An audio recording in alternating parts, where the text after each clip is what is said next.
Well, here in the capital, it's time to ride out the storm. Our Charisma Robinson spoke with a number of residents who evacuated the south and moved to ground more inland.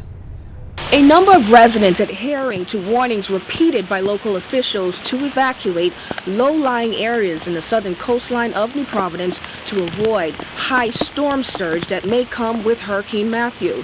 Based on what we have seen at a number of shelters across New Providence this morning, residents were not prepared to take any chances. We need to get power for medication, oxygen for our challenged kid.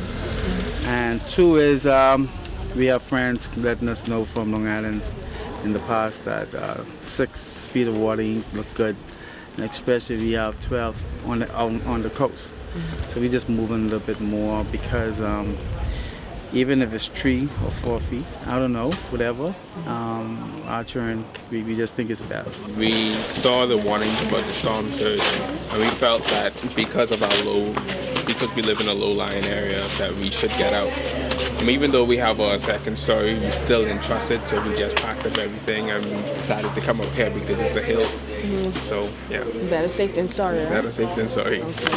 The Ministry of Social Services has been on the ground early, mobilizing scores of shelters across New Providence. The Minister of Social Services, the Honorable Melanie Griffin, is satisfied with the condition of some of the shelters. She's also satisfied that many Bahamians have heeded the warning. By and large, they are doing as they're told. You know, we told them to bring their beddings, we told them to bring some extra food. We would have limited food for them.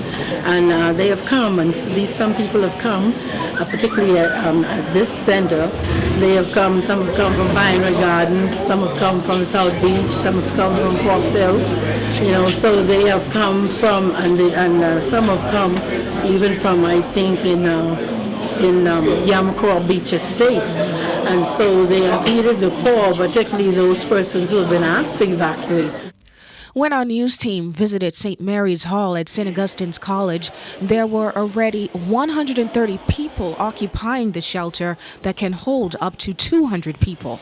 We have 2 wheelchair-bound persons at this time and 1 pregnant lady.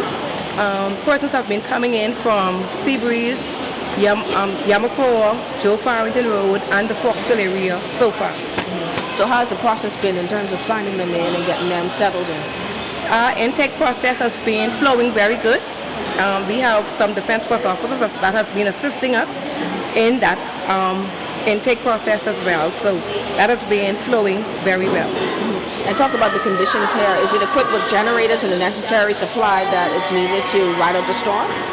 Right now we have electricity, yes, and it's in the past, because I have worked several shelters in the past, and we've had electricity throughout the storms. However, this is a much larger one, so I'm quite sure, I think the light should be able to continue throughout the night.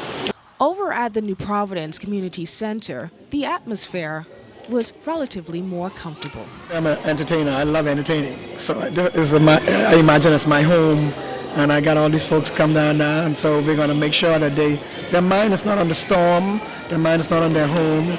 We keep them busy doing things, fun things. We'll do a special room for the kids so they can watch kids' movie. As you can see, the screen is getting ready to come up, so we can also put up there the news, whatever is on television cable, as well as we can put movies there. And like I say, then we'll be doing some karaoke and then some group dancing. I'm going to try to see if I can do the nay-nay. Nay-nay, do the nay-nay. For some communities in New Providence, it took a team effort to ensure safety. We assisted most of the neighbors. We organized a hurricane preparedness meeting and was able to get most of them out here in the shelter. After we finished assisting them in batting up their houses and stuff, and we came in. As the scariest storm in generations approaches, these Bahamians share their hope. It's better safe than sorry. Your life is more precious than anything else. It's most important knowing that everyone's safe. Just having to get safe, be safe with the family, and that's most important to us. We must also hold to our faith and believe that God will see us through this, because the Bahamas is really, really a resilient country. And we believe in God, and we believe that He will see us through this.